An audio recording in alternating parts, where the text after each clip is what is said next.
Muy buenos días, es maravilloso poder reunirnos en esta mañana para adorar a Dios, para alabar a Dios y para también recibir la palabra de nuestro Dios. En esta mañana Dios ha puesto en mi corazón compartirles un tema de la necesidad de enfocarnos en Dios para adorarle, enfocarnos en Dios para adorarle.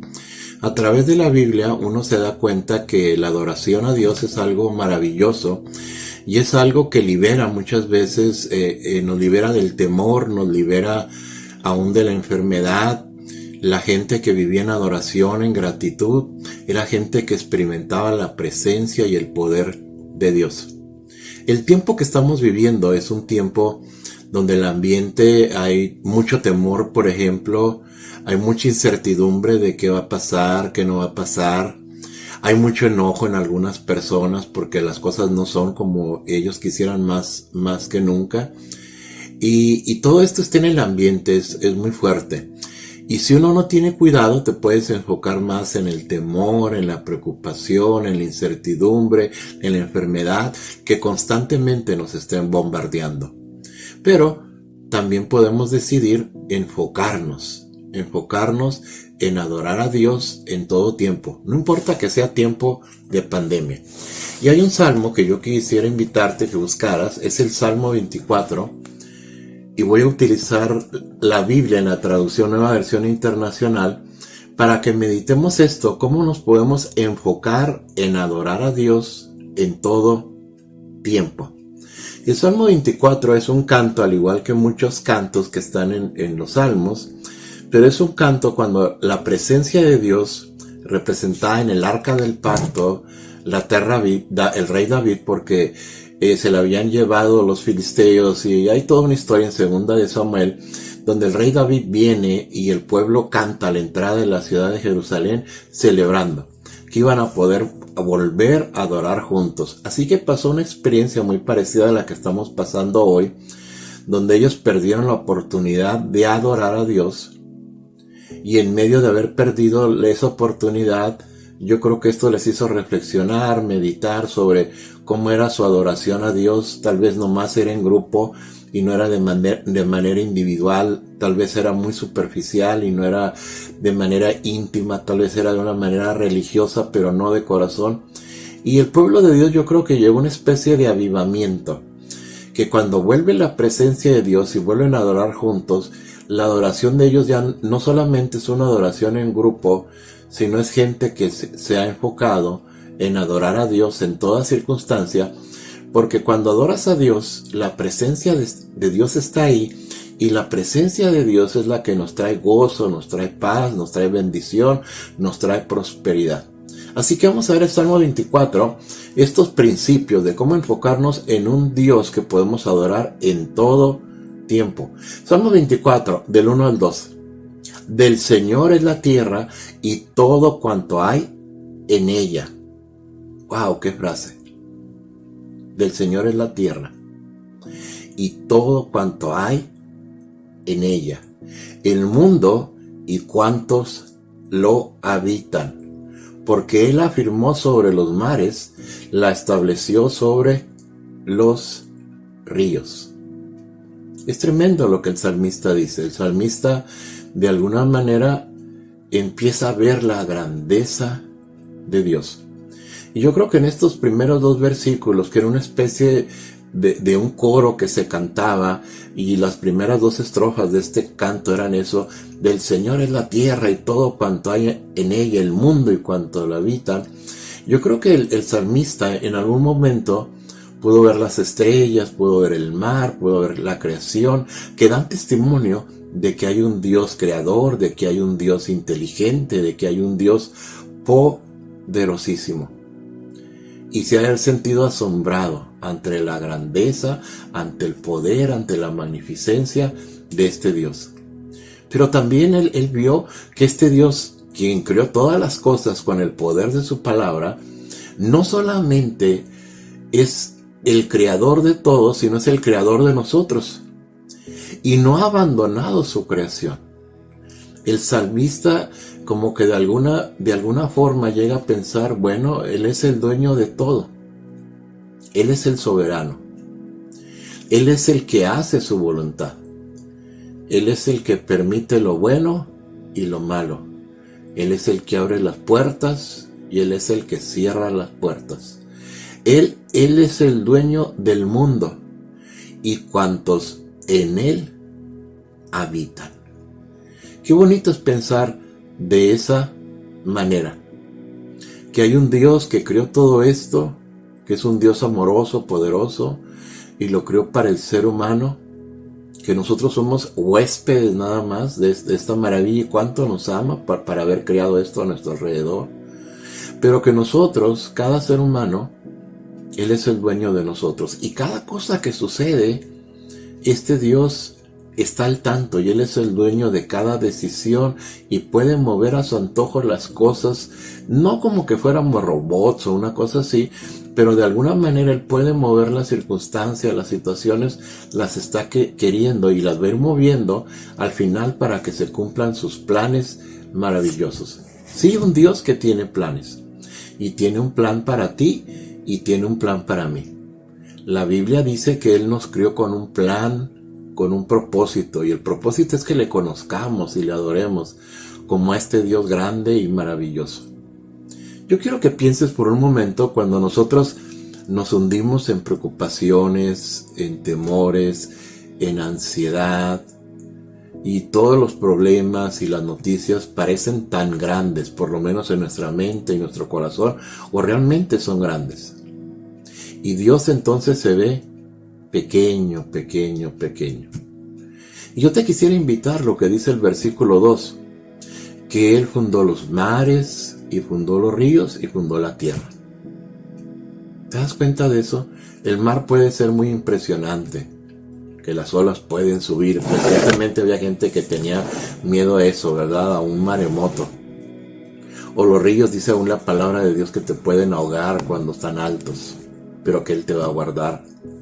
Bueno, este mismo Dios es el que dice que formó la tierra, y que en esa tierra es donde nosotros nos paramos y estamos en seco.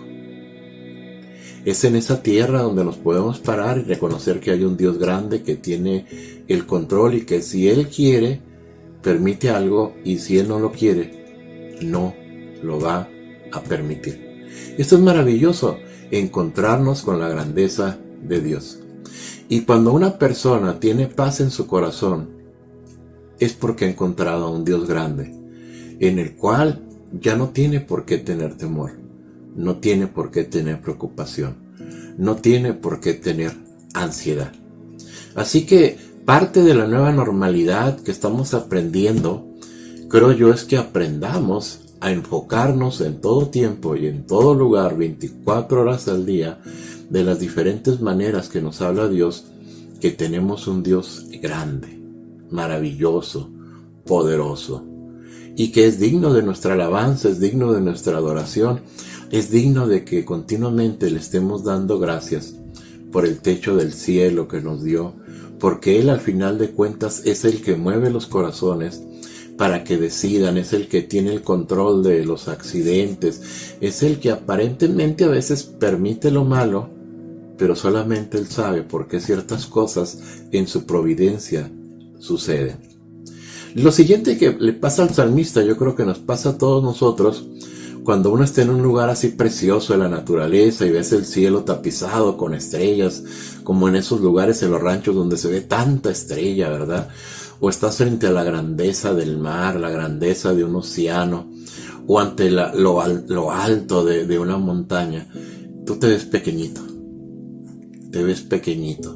y de repente uno se da cuenta de que realmente solamente con la ayuda de Dios uno puede hacer cosas, y que realmente este Dios grande es maravilloso, que se acuerda de mí, que me ama.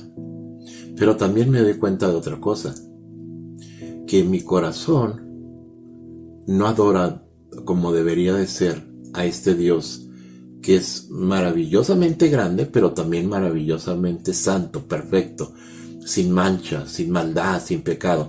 Ve lo que dice el versículo 3 y 4. ¿Quién puede subir al monte del Señor?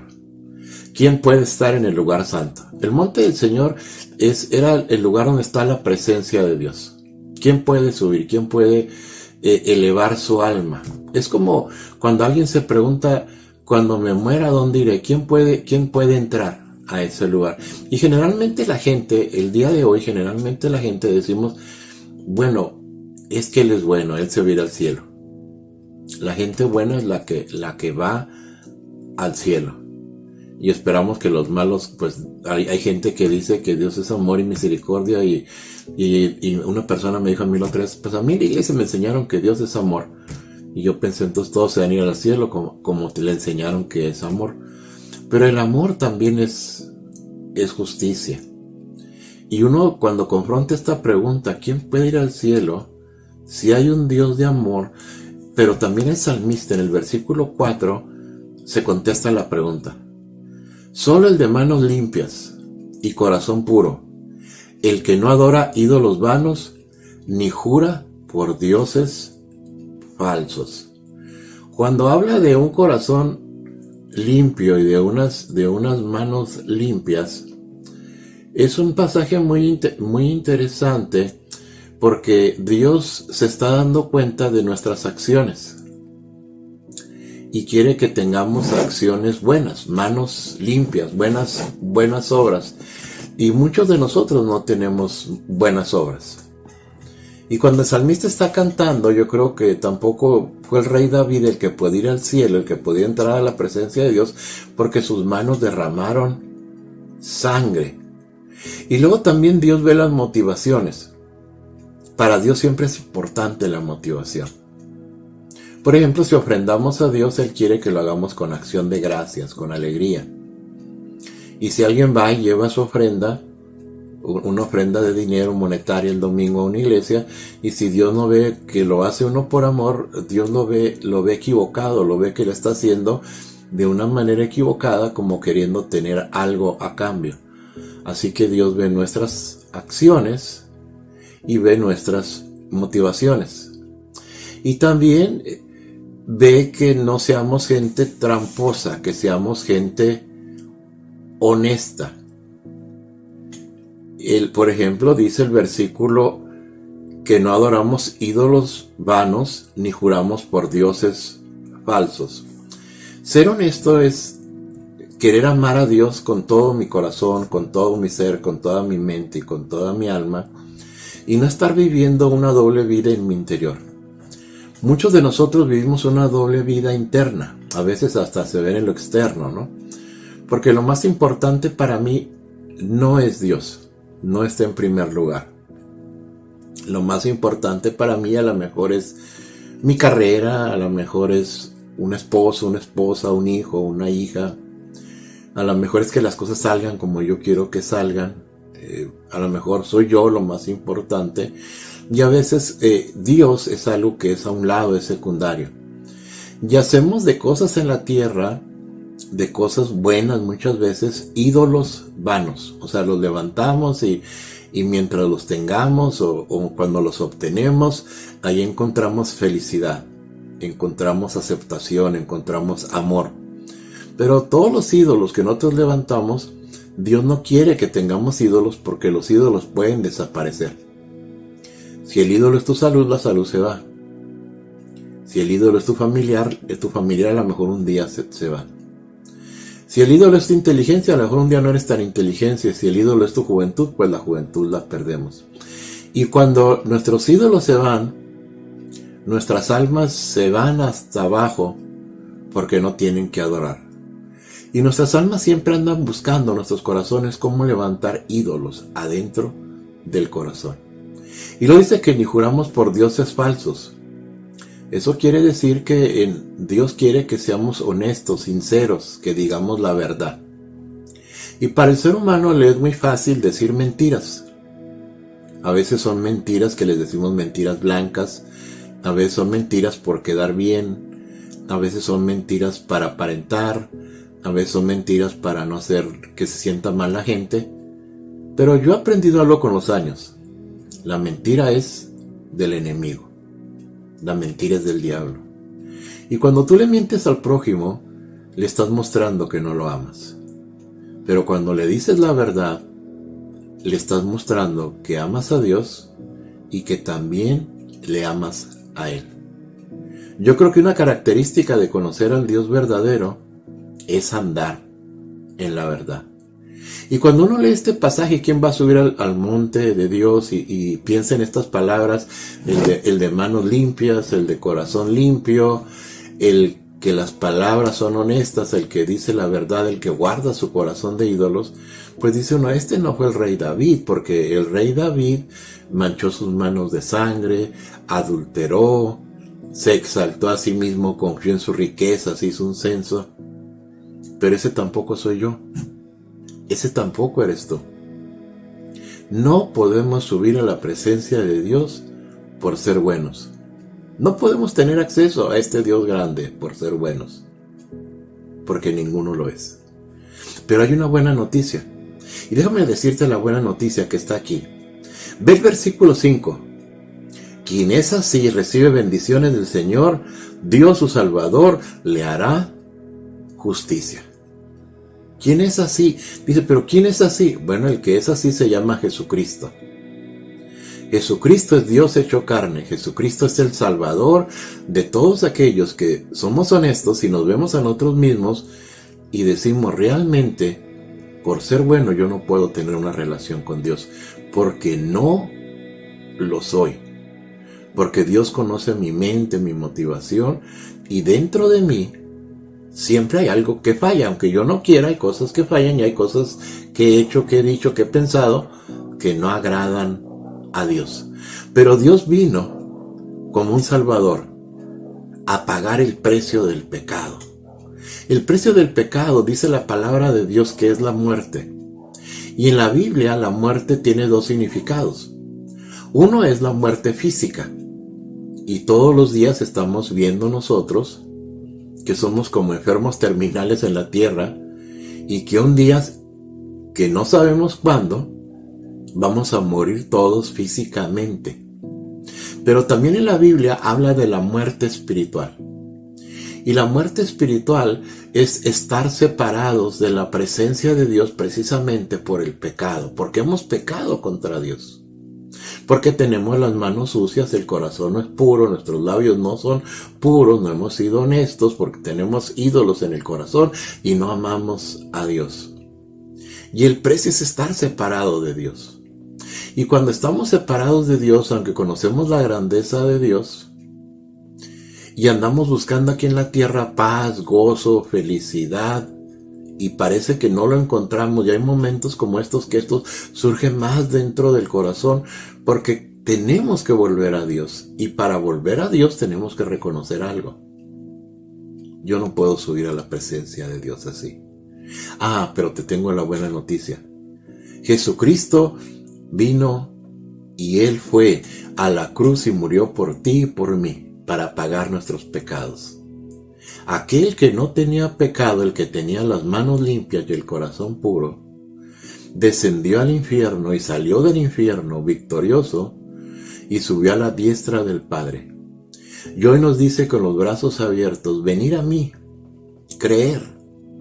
Y el que cree recibe el perdón de Dios y recibe la justicia y la bendición de Dios. Es decir, que la justicia de Dios es la misericordia que está en la cruz del Calvario, y ahora delante de los ojos de Dios, Dios nos ve a través de Cristo con manos limpias, un corazón puro y una forma de hablar. Qué bonito es eso, ¿verdad? Entonces la segunda cosa que tenemos que aprender para enfocarnos en Dios y adorarlo, no solamente es adorarlo por su grandeza, sino recordar constantemente que Dios es un Dios de gracia y misericordia. Gracia significa que nos da lo que no merecemos, y misericordia significa que nos da todo lo opuesto a lo que merecemos.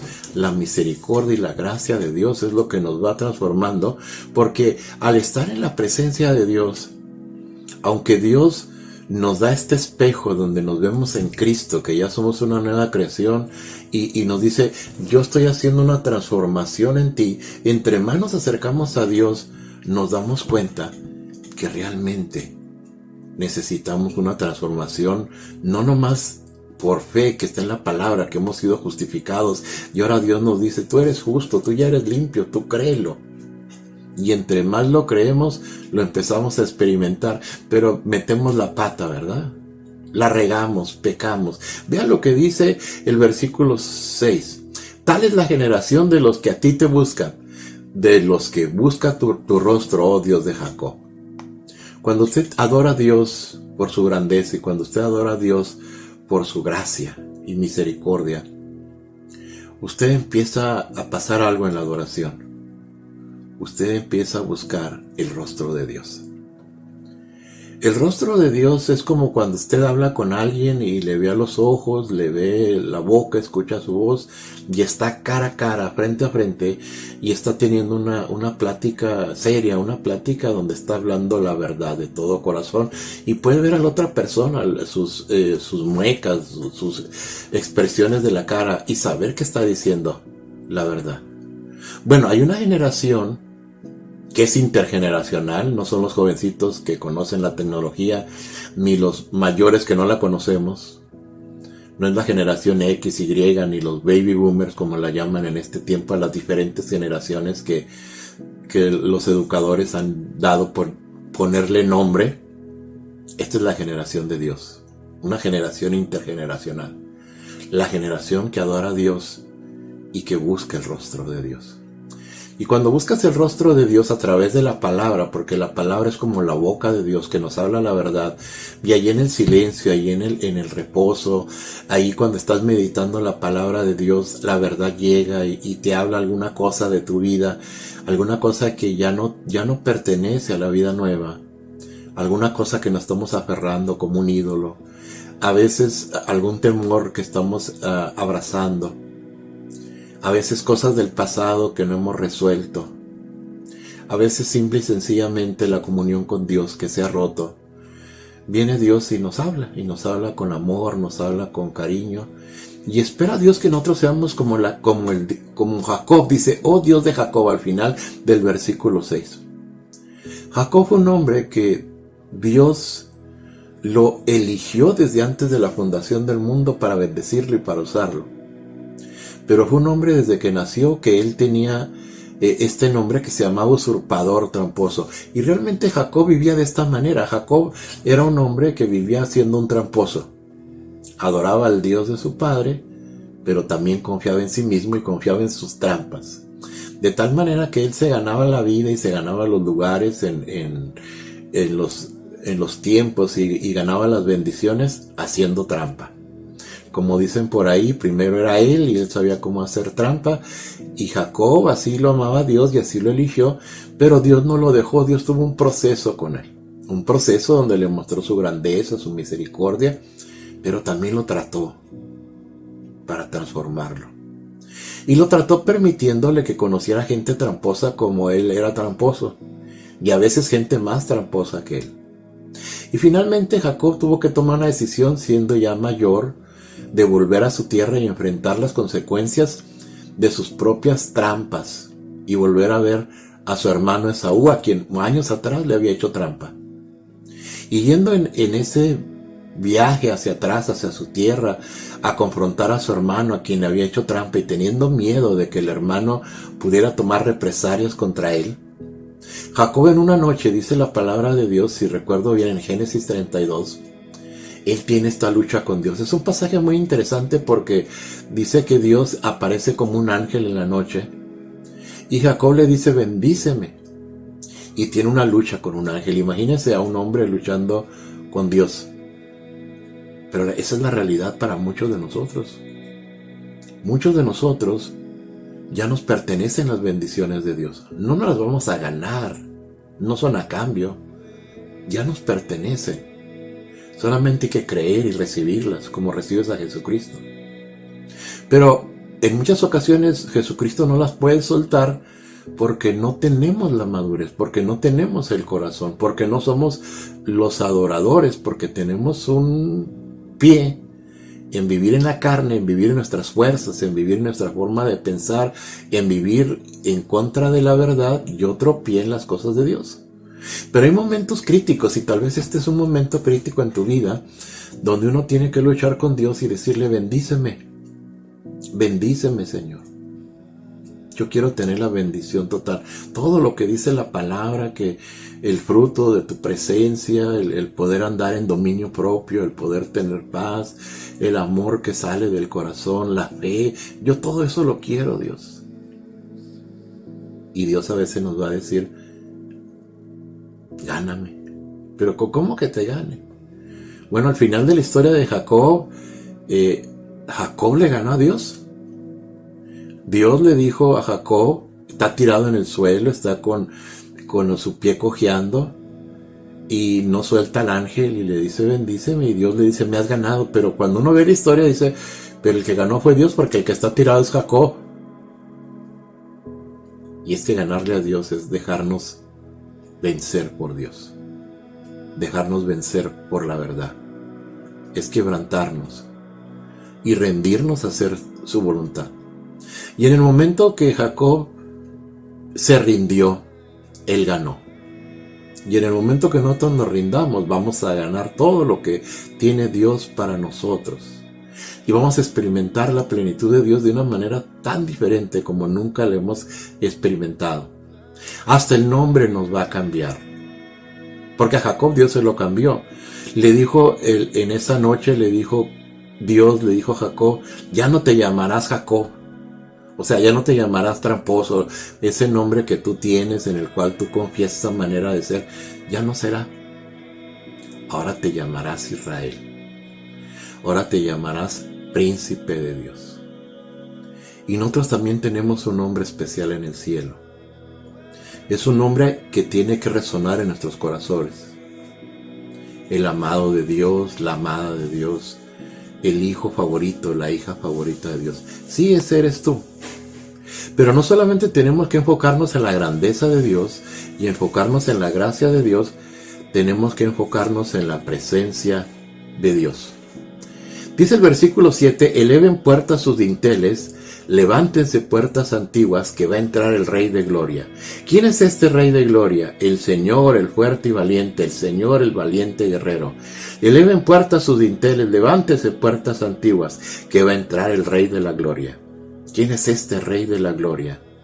Es el Señor Todopoderoso. Él es el Rey de la Gloria. La tercera cosa que tenemos que aprender a enfocarnos es a enfocarnos a adorar su presencia. La presencia de Dios está en todo lugar. La presencia de Dios está por ti, está para ti y está dentro de ti si has abierto tu corazón a Dios.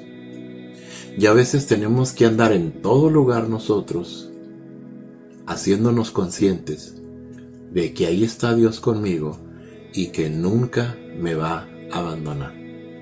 Y lo que Dios espera, nuestro buen amigo Dios, este Dios grande y lleno de gracia y misericordia, es que nosotros abramos las puertas. ¿Cuáles puertas, dice usted?